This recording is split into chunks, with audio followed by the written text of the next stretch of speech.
Bretagne 5, où il est 8h16. Bretagne 5, l'invité de la matinale. Et notre invité politique ce matin est Yann Hamon. Il est co-secrétaire du groupe local Les Écologistes Baie de Saint-Brieuc. Il est avec nous en direct pour parler politique ce matin. Bonjour. Bonjour Stéphane, bonjour à toute l'équipe et aux auditeurs. Alors nous allons donc entrer dans le vif, si j'ose dire, après une longue attente. Un Premier ministre, Michel Barnier, j'allais presque vous poser la question un peu à brûle pour point, est-il écolo-compatible ? Michel Barnier. Oui. Il paraîtrait qu'il avait une certaine sensibilité écologiste à l'époque de Jacques Chirac, mais bon, on est quand même en train de remonter au RPR avec Michel Barnier aux années 90. Et voilà, Jacques Chirac il nous a fait un très beau discours sur notre maison brûle et nous regardons ailleurs. Le côté environnemental de tous les gouvernements auxquels Michel Barnier est nombreux, Balladur, sous Chirac, sous Sarkozy, le côté environnemental de ces gouvernements ne m'a pas frappé. Mmh. Alors, il y a eu cette longue attente, après une séquence politique assez longue aussi, puisque nous avons eu les élections européennes, puis cette dissolution, les législatives, et cette longue attente pour trouver un Premier ministre qui pourrait ne pas être renversé, en tout cas son gouvernement, par une notion de censure. Est-ce que pour vous, c'était trop long, cette attente, malgré les Jeux Olympiques, malgré cette trêve olympique? Est-ce que c'était trop long? Est-ce qu'il fallait tout de suite entrer dans le vif de la politique? Alors la question de l'attente, Emmanuel Macron a choisi de faire une dissolution. Mmh. Personne ne lui a rien demandé, en l'occurrence peut-être Bardella et Marine Le Pen qui ont vaguement évoqué le sujet, mais à gauche personne ne lui avait demandé de faire une dissolution à ce moment-là. À partir du moment où lui prend sa décision, c'est quand même très étonnant de derrière dire on a dissous mais on ne peut pas nommer de gouvernement parce que c'est les Jeux Olympiques. Ça c'est le choix, l'un des nombreux choix curieux et pas le pire du président de la République dans la période. Voilà. Après, la question, c'est pas tellement la question de l'attente, c'est les raisons qui justifient cette attente, c'est-à-dire une pseudo-stabilité, et en fait le refus de nommer la gauche, parce que c'est ça. Emmanuel Macron a perdu cette élection, je crois que c'est le message le plus net qui ressort des urnes, enfin il y en a trois qui sont sortis, forte mobilisation des Français pour dire qu'on veut changer de politique, 3/4 en gros des gens demandaient une cohabitation. Derrière, rejet du Rassemblement national, c'est-à-dire que le Front républicain, dont on disait qu'il était affaibli, a très bien fonctionné cette fois-ci.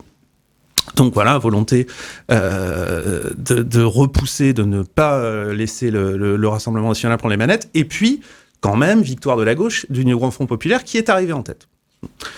Emmanuel Macron n'a retenu aucun de ces trois éléments, puisqu'on va avoir la poursuite du macronisme sous la surveillance de l'extrême droite, qui a été rejetée par les Français et maintenant qui devient faiseuse de ministres et qui devient le soutien sans participation, mais le soutien objectif. Et d'ailleurs, Marine Le Pen l'a très bien dit, le gouvernement Barnier sera sous surveillance du RN, mais c'est formidable.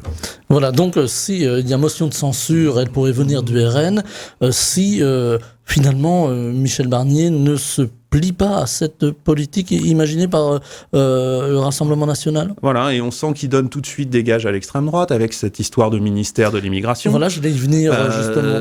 Donc, on est en plein scandale démocratique, faut être clair. C'est-à-dire que là, on est en train de céder à l'extrême droite que les Français ont rejeté. L'instabilité politique dans laquelle nous jette Emmanuel Macron, Michel Barnier est un acteur volontaire, mais c'est quand même Emmanuel Macron qui est responsable de tout cela, est absolument effrayante. C'est-à-dire que Marine Le Pen a maintenant le bouton et pourra, quand elle le souhaite, décider de faire sauter ce gouvernement et de peut-être potentiellement, on ne sait pas si le budget va être voté, par exemple. Donc là, on nous vante une histoire de stabilité. Il y avait une solution beaucoup plus simple pour trouver de la stabilité, nommer Lucie Castet et demander aux députés ensemble, sans forcément soutenir toutes les mesures, mais de discuter avec le NFP et de ne pas censurer a priori, parce que c'est ça. Le centre a décidé qu'il fallait censurer a priori le Nouveau Front populaire. Bon, à partir de là, il préfère gouverner sous la surveillance de l'extrême droite. Ça va être compliqué pour expliquer ensuite aux électeurs de gauche qu'il faut aller faire un front républicain. Enfin là, on est en train de mettre en place toutes les conditions pour une victoire de Marine Le Pen aux prochaines présidentielles. J'ose plus dire 2027 parce que c'est pas certain qu'on aille jusque-là. Alors justement, cette possible instabilité, elle est aussi accrue par l'instabilité économique. On voit la France aujourd'hui très endettée. On a entendu Bruno Le Maire s'exprimer hier devant les parlementaires en disant oui, finalement le prochain gouvernement aura géré cette dette, si on veut un petit peu résumer de façon assez triviale. Est-ce que là aussi ça ajoute de l'angoisse? On voit des services publics aujourd'hui, on pense à l'hôpital, qui ont du mal à vivre et qui ont du mal à assumer leur mission. Et pourtant, on a l'impression qu'il n'y a pas de prise de conscience. Est-ce que c'est ce que vous ressentez également? Alors, bon, déjà, Bruno Le Maire, je sais pas, c'est un homonyme de celui qui est à l'économie depuis 7 ans, c'est ça? C'est le romancier, c'est lequel? Parce que venir nous expliquer qu'on a un gros problème de dette, alors je veux bien qu'il y ait eu le Covid, mais il y a aussi eu, en gros, 40 milliards par an de cadeaux fiscaux, essentiellement aux plus riches et aux grandes entreprises. Et c'est ça qu'on paye dans la situation économique actuelle. Vous enlevez 40 milliards par an, là, on commence à avoir sérieusement diminué la dette. Donc c'est aussi ce qu'on proposait au nouveau Front Populaire. Revenir sur un paquet d'allègements fiscaux et de baisse d'impôts sur le capital pour permettre de financer les services publics. Je crois que les Français, leur problème quotidien, c'est beaucoup plus l'état de l'hôpital, l'état de la santé dans les zones rurales, les écoles où on voit là, il y a un collège et un lycée sur 2 où il manque au moins un professeur. On est dans une situation où on a laissé gentiment s'effriter pour des raisons d'économie à courte vue, pour des coups de rabot successifs, pour permettre de financer des baisses d'impôts pour les plus riches, essentiellement. On a diminué l'état de nos services publics. C'est ça, d'abord, qui interroge les Français. Après la dette, il y a donc une part de Covid. On est à un niveau d'endettement, effectivement, sur lequel il faut agir. Plus de 3 000 milliards d'euros. Oui, plus de 3 000 milliards d'euros, mais attention, on a derrière un patrimoine en France qui est extrêmement important. On a des pays, aux États-Unis, ils sont à 7% d'endettement, avec une dette bien supérieure. Au Japon, c'est pareil, ils sont à plus de 200% de PIB. Donc, dans les grandes économies, il ne faut pas non plus paniquer, on n'est pas en Grèce. Maintenant, on a une trajectoire à respecter qui va demander soit des coupes budgétaires, donc ça c'est ce que nous prévoit Barnier probablement, c'est-à-dire encore des coups de rabot. Là on a vu sur le fonds vert, sur la transition écologique, les maires qui avaient des projets de rénovation d'écoles, de création de pistes cyclables, qui voient le fonds vert assécher, parce qu'on demande de faire des économies aux collectivités, on supprime les derniers budgets, donc on supprime ce qui devait financer la transition écologique. Les collectivités, est-ce que c'est ça qu'on va faire? Collectivités qui ont été pointées du doigt par Bruno Le Maire en disant elles ont explosé les plafonds, les 16 milliards de plus, c'est leur faute finalement. C'est-à-dire qu'on leur transfère des compétences en plus, on le voit bien avec le conseil départemental des Côtes-d'Armor, on leur transfère une dette sociale. Et puis derrière, on leur demande d'accomplir de plus en plus de missions. Et puis derrière, on supprime les budgets. On dit mais vous avez dépassé les plafonds. C'est absolument scandaleux. C'est pas sur les collectivités locales qu'on fera le plus d'économies. Là encore, il y a d'abord une question de redistribution des richesses. Alors la redistribution des richesses, le mieux vivre aussi, parce qu'il y a aussi cette demande des Français qui ont du mal à boucler les fins de mois, mais qui voudraient aussi mieux vivre. Et puis il y a cette inquiétude. Alors peut-être un peu plus des jeunes générations en ce qui concerne le changement climatique, en ce qui concerne l'environnement. Il faut mettre le paquet là-dessus. Si demain la gauche arrive au pouvoir, si demain il y avait une autre dissolution, c'est là-dessus qu'il faut axer les politiques. On a 2 urgences en parallèle, donc on a besoin de régler les questions de fin de mois, c'est-à-dire qu'on ne peut pas laisser toute une partie de la population, notamment des travailleurs, être en difficulté à partir du 10 du mois, ça c'est très clair, donc ça veut dire réorganiser, augmenter déjà les salaires de base, permettre on peut faire les deux, c'est-à-dire que quand nous on propose par exemple de donner les premiers mètres cubes d'eau gratuits, donc ça veut dire qu'on va faire des économies à ceux qui sont vertueux, qui font un effort pour faire des économies d'eau. Et en même temps, c'est bon pour la planète. Donc, on a aussi des politiques comme ça qui vont permettre de vivre mieux, de redonner du pouvoir de vivre à l'ensemble des citoyens. Il faut aussi, bien sûr, investir sur l'avenir. Je veux dire, quand on fait des investissements dans la transition écologique, quand on fait des investissements sur les économies d'énergie, sur le changement des mobilités, en fait, on fait faire à terme des économies considérables à l'État français. On fait faire des économies considérables aussi aux Français eux-mêmes. Donc ça, c'est des investissements, c'est de la bonne date, si vous voulez. Alors, on a aujourd'hui un climat, justement, on a vu ces derniers jours de violents orages, des inondations un peu partout dans le monde, et particulièrement ici chez nous en France, on pense au sud-ouest de la France. Le changement climatique est là. Est-ce que les prochains gouvernements devront travailler en priorité, justement, sur ce changement climatique, en ayant une nouvelle politique peut-être agricole aussi ? Ah ben là, on attend ce que va nous préparer ce gouvernement de droite et d'extrême droite sur la question agricole. Je crains, les agriculteurs étant toujours dans l'attente des promesses qui leur ont été faites en juin, je crains qu'on aille vers un recul environnemental et vers un abaissement des normes, puisque bon, c'est ce que dit systématiquement le RN. Donc ça veut dire qu'on va continuer à aller vers plus de pesticides, plus de pollution de l'eau, des solutions à courte vue, une agriculture de plus en plus intensive. C'est pas comme ça qu'on va construire un modèle qui sera durable dans le temps. En fait, on emmène les agricultures résolument dans le mur, sous la pression de la FNSEA, certes, mais aussi par manque de courage politique. Alors, le courage politique, on l'a vu à gauche, hein, il y a eu cette proposition de première ministre, Lucie Castet, qui n'a pas été retenue par l'Élysée en l'occurrence. Voilà, alors pour l'instant, on va mettre le pour l'instant en suspens. Est-ce qu'il y avait un espoir à gauche qui était... En tout cas, est-ce qu'on a ressenti cet espoir dans la population française qui a clairement dit non à la politique d'Emmanuel Macron? Est-ce qu'on était à deux doigts de le toucher, cet espoir, si j'ose le dire comme ça? Est-ce que finalement le point de bascule a été très proche? Non, mais il y a toujours un espoir à gauche, et je crois que Lucie Castet et d'autres incarnent parfaitement cet espoir. Ce qui s'est passé pendant cette campagne, c'est qu'on a vu que l'unité de la gauche, c'était extrêmement porteur pour l'ensemble de militants du milieu associatif, de quelque chose qui dépasse largement les partis politiques. À un moment, on a fait des campagnes avec plus de 200 personnes pour venir coller des affiches sur Saint-Brieuc. C'est quelque chose dont on n'a pas l'habitude quand on est juste dans le cercle des adhérents des partis politiques. Donc là, on a ce cercle finalement. Ah oui, on atteint réellement la société civile. Donc le nouveau Front populaire, c'est ce qui n'a pas été le cas du tout avec la NUPES. Mais là, le nouveau Front populaire, on a vraiment, face à l'extrême droite, dépassé notre cercle habituel. Donc il y a un espoir qui s'est levé, ça s'est vu aussi avec les résultats électoraux. Cet espoir, il s'arrête pas. Maintenant, il faut qu'on soit, nous, dans les partis politiques, extrêmement responsables et qu'on investisse dans cette idée d'unité.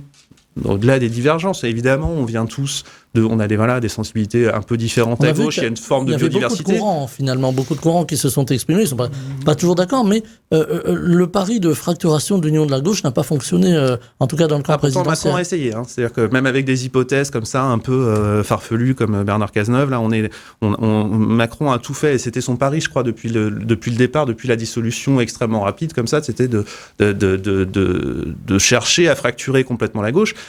Eh bien, la gauche a tenu, la gauche va continuer à tenir, et j'espère que la gauche va tout faire, je le crois, parce qu'on doit répondre à l'espoir de nos électeurs, à l'espoir de tous les militants qui nous ont joints.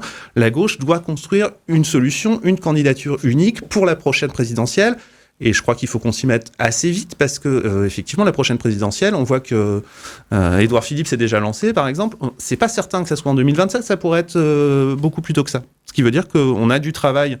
Voilà, pour régler, nous, les questions de désignation des candidats, parce qu'on voit bien que ça ne va pas se faire au consensus, qu'on ne va pas tous miraculeusement tomber d'accord sur un nom de candidate, j'espère, ou de candidat pour la présidentielle. Mais voilà, si on doit se lancer dans un processus comme ça de primaire, ça peut être, je pense, quelque chose de très porteur aussi. Alors on parlait de l'état d'esprit des Français, on en a parlé souvent à ce micro de cette fracturation de la société française. Si demain l'espoir n'était pas au rendez-vous, si finalement la gauche ratait le virage, si vous me permettez cette image, vous craignez que le pays devienne non seulement ingouvernable, mais qu'on aille plus loin, que les Français se rebellent, soient en colère. Alors on a entendu parler de guerre civile, on va pas aller jusque-là évidemment, c'est pas mais d'une grande colère, de grands mouvements sociaux par exemple. Non, mais je crois que de toute façon, on va vers une période de grands mouvements sociaux, même si la gauche, voilà, comme en 1936, la gauche était soutenue par les mouvements sociaux. Si Emmanuel Macron s'entête, essaye de tirer jusqu'en 2027 un gouvernement soutenu par l'extrême droite contre les Français, là, oui, je pense que s'il n'y a pas quelque chose de fait là rapidement il n'y a pas besoin d'aller très loin, mais s'il n'y a pas quelque chose de fait rapidement sur les retraites, sur les salaires, si on s'enferme dans une politique austéritaire, effectivement, en octobre, on va voir ce que vont faire les syndicats, mais il y a une colère dans le pays. Elle vient en partie des électeurs de gauche qui ont été volés. Faut être clair. Là, on est carrément dans un vol d'élection. Et puis aussi des électeurs d'extrême droite. Donc, il peut y avoir une coagulation comme ça qui est pas souhaitable, mais qui est malheureusement qui pourrait être de la responsabilité du président de la République. Alors, 11 millions d'électeurs ont porté leur voix sur l'extrême droite. Parmi ces 11 millions d'électeurs, on peut imaginer que tous n'adhèrent pas aux idées du parti de Madame Le Pen, mais sont très en colère, ont envie d'un changement. Est-ce que vous comprenez, j'imagine que vous n'avez pas la réponse, mais je vous la pose quand même la question, est-ce que vous comprenez l'entêtement du président de la République ? On est dans un logiciel assez étonnant. C'est-à-dire que comme il est arrivé comme ça avec cette idée on va supprimer en gros les partis politiques, je serais la seule solution raisonnable. Je pense qu'Emmanuel Macron se croit sincèrement comme la seule solution raisonnable. Il considère que c'est impossible de mener une autre politique que la sienne. Donc une politique de gauche chasserait forcément une catastrophe. Alors les chiffres lui donnent tort, la dette, elle est terrible, on a 9 millions de pauvres dans ce pays, mais pour autant, il est persuadé d'avoir absolument raison. Il sert aussi des intérêts financiers, donc il y a un certain nombre de milliardaires qui sont toujours, qui ont soutenu sa campagne, et c'est une politique qui est faite pour la classe dominante, pour faire très vite, en tout cas pour les ultra-riches, et il veut pas sortir de ça. On est dans ce qu'on a vu dans l'ultralibéralisme dans les années 90 aux États-Unis et en Grande-Bretagne, dans les années 80-90 avec Thatcher et Reagan, sauf que nous on l'a plutôt en retard. Il y a beaucoup de pays maintenant qui commencent à essayer de mettre quand même un peu plus de régulation. On voit bien qu'avec les désordres écologiques, on a besoin de revenir vers une forme d'économie mixte. Et puis nous, on reste dans l'espèce de tentation du libéralisme complètement à contre-courant. Non, je pense que Emmanuel Macron est vraiment dans cette idée que finalement c'est lui qui a raison et que les Français qui n'ont pas voulu le réélire ont tort et que comme il est président de la République, il va essayer de tirer tous les fils pour faire comme s'il avait gagné une élection qu'il a perdue. Avec une instabilité un peu au parfum de 4ème République, parce qu'on imagine bien que la motion de censure peut arriver vite, même sur le futur gouvernement Barnier, dont on ne sait pas grand-chose. À l'heure où l'on se parle, le gouvernement n'est pas constitué, mais on a déjà entendu des voix. On évoquait François Hollande tout à l'heure, François Hollande qui a dit publiquement que lui, il censurerait le gouvernement de Michel Barnier, parce qu'il estime que Michel Barnier mènera une politique de droite sous le regard du Rassemblement national. Ce sont les termes de l'ancien président. François Hollande a totalement raison là-dessus. De toute façon, l'ensemble du NFP va censurer ce gouvernement. Je veux dire, il n'y a pas besoin d'attendre une politique générale. On voit bien que la composition de ce gouvernement est un scandale démocratique et qu'on ne va pas s'associer à ça. Donc la gauche censurera ce gouvernement, ce qui veut dire que quand le RN le décidera, ce gouvernement va sauter. Bon. Il y a une forme d'instabilité qui a été voulue par le président de la République. Il y avait des institutions qui étaient assez claires. On nomme le NFP. Bon, je ne vais pas me répéter avec ce que j'ai dit tout à l'heure. À la limite, si le premier gouvernement Castet avait sauté, on aurait pu s'imaginer être obligé de composer un gouvernement un peu plus relié centre-gauche. Mais là, il n'a même pas donné sa chance au Parlement, finalement. Il veut conserver les pouvoirs, alors que les choses devraient se jouer au Parlement, entre les parlementaires, et en donnant la priorité au groupe parlementaire qui est le plus nombreux. C'est quand même... vous avez parlé de la 4ème République, le problème c'est qu'on est dans la 5e, et qu'on se rend compte qu'avec la tripartition, la 5e, elle est beaucoup plus instable et elle donne beaucoup trop de pouvoir. Bon, ça fait très longtemps, nous les écologistes, qu'on dit ça, qu'il est temps de passer à une 6e République et à quelque chose de plus parlementaire. Elle donne finalement beaucoup trop de pouvoir au président de la République. On a entendu parler de proportionnel. Alors c'est Marine Le Pen qui a dit, nous, on va être attentifs à ce que la proportionnelle soit réintroduite dans l'élection législative.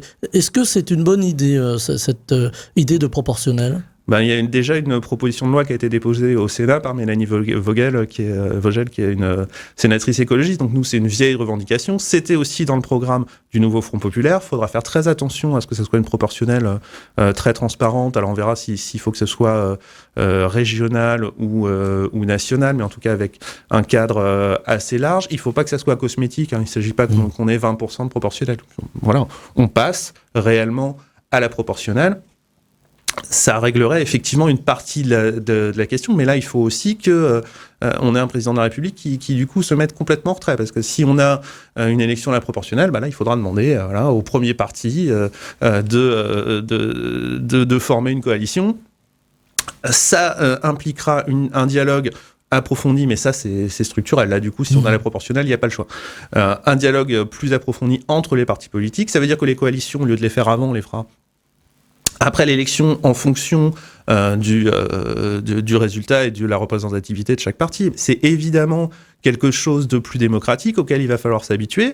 Ça voudra dire qu'il faudra un peu de temps aussi pour former des gouvernements, mais là, ça sera plus à cause de la volonté du président de la République, ça sera le temps nécessaire au fonctionnement de la démocratie. Voilà, le temps de la démocratie, on pourrait le dire comme ça. Ce que font les grandes démocraties autour de nous. Voilà, les coalitions, on en entend parler beaucoup. Tenez, chez nos voisins d'outre-Rhin, par exemple, en Allemagne. À l'échelle locale, ça bouge aussi. On a vu hier l'annonce de 3 conseillers régionaux qui vont rejoindre la majorité régionale, à savoir la majorité du président de région, Loïc Chenet-Girard.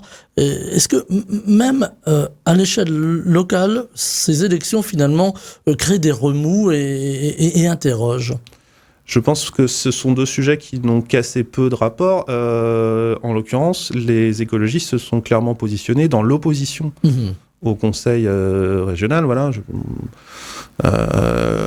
On a des problèmes sur la région de choix politiques au niveau des algues vertes, au niveau de l'énergie, au niveau de la pêche. On ne peut pas être écologiste et demander à aller financer davantage de chaluts, enfin continuer avec la pêche industrielle, dire comme Loïc Chenet-Girard qu'on va réduire de 50% à l'horizon 2050 les émissions de CO2 liées à l'agriculture. Ça veut dire que la Bretagne sort de l'accord de Paris. C'est ça que ça veut dire, parce que c'est pas 50% qu'il faut faire, c'est 80-90 à l'horizon 2050. Donc la politique de Loïc Chenet-Girard, pour l'instant, elle ne correspond pas. Il n'y a pas dans le fond des indicateurs qui nous permettraient, à nous écologistes, de la rejoindre. Donc après, il peut y avoir des parcours individuels, mais ça n'a plus rien à voir avec les écologistes. Voilà, alors là, en l'occurrence, c'était des représentants, enfin en tout cas des conseillers régionaux plutôt proches de la majorité présidentielle, qui ont rejoint... ça m'étonne moins, mais j'avais entendu, voilà, il y a eu aussi quelque chose autour de ça chez les écologistes, mais voilà, actuellement... c'est très étonnant d'ailleurs, voir la majorité présidentielle qui rejoint Loïc Chenet-Girard dans une période où le NFP est complètement mis de côté. Bon, ça interroge. Voilà, on va observer évidemment cela de près. Vous parliez des urgences écologiques ici en Bretagne. Il y a encore eu, on en parle toujours et encore, on fait de la redite depuis des années sur nos antennes autour des algues vertes. Il y a eu ce sanglier mort il y a quelques jours en baie d'Ilion, à nouveau en raison des émanations des algues vertes. On n'en sortira donc jamais. Si on n'essaye pas réellement d'en sortir, on n'en sortira jamais. Ça, c'est tout à fait clair. On a eu une saison d'algues vertes assez difficile, effectivement. Je crois que c'est du côté de Morlaix aussi, où on a vu une prolifération qu'on n'avait pas observée depuis longtemps. Moi, j'étais avec mon camarade André Olivreau, qui a le fondateur d'Alte Marée Verte, l'un des fondateurs d'Alte Marée Verte, qui cette année a décidé de quitter Ilion parce que il avait son cabanon au-dessus de la plage et avec l'âge aidant, les émanations d'algues vertes devenaient trop insupportables pour lui l'été, donc il abandonne ce projet de vie. C'est assez terrible quand on voit l'état des plages dans la baie de Saint-Brieuc, notamment des plages d'Ilion où le ramassage n'est pas extrêmement simple. On peut se dire qu'on ne va pas continuer comme ça. Donc, on a le député Modem du coin qui se décharge sur Vivard-Mort en expliquant qu'il ne peut pas ramasser les algues dans la baie parce qu'on l'empêche de faire circuler son bateau, comme si avec 1 ou 2 bateaux, on allait ramasser vraiment les tonnages d'algues vertes. Au lieu de passer un coup de fil au ministre de l'Agriculture, qui est aussi au Modem, enfin, le ministre démissionnaire, il était aussi au Modem, ça tombait bien, Marc Fesneau, pour essayer réellement de lancer un processus de transformation sur tous les bassins versant algues vertes. On le sait que c'est des nitrates d'origine agricole, on le sait que ça vient d'une trop forte concentration de cheptel sur les terres bretonnes. On peut changer aussi ce modèle économique-là. En tout cas, il y a une grande attente. pour que on ne voit plus ces algues vertes. Il y a aussi, et je terminerai par là, puisqu'on parle de la baie de Saint-Brieuc, de la baie d'Ignon, tout près d'ici. Alors on va faire très local là pour nos amis auditeurs qui nous écoutent un petit peu loin, mais il y a aussi un barrage. Je voulais vous entendre là-dessus, juste avant de nous quitter, un barrage, le barrage du pont Roland, du moulin Roland, puisqu'il y avait un moulin jadis, construit en 1931. Ce barrage risque de passer à la démolition. Est-ce que pour vous c'est une bonne idée ou une fausse bonne idée? Alors sur le barrage du pont Roland, en fait, c'est un barrage qui n'est plus en fonction, qui, si on le remettait en fonction, produirait assez peu d'électricité. On est au maximum de l'électricité pour 2000 personnes, avec des frais assez importants. Et comme tous les barrages, ça gêne le cours écologique du fleuve. Donc nous, on est plutôt favorable au moins une échancrure dans le barrage, pas forcément la démolition de l'ensemble du patrimoine, on peut aussi juste laisser passer l'eau et garder le patrimoine industriel de 1930, effectivement.